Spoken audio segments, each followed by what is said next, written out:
In today's tutorial of how to basic Minecraft, I'm gonna show you how you can craft a crafting table in Minecraft.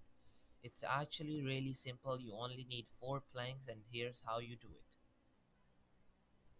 You take these 4 planks, you put each on each slot at the crafting recipe, and that's how you get a crafting table.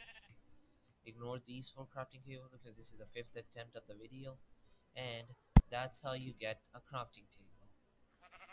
It's that simple.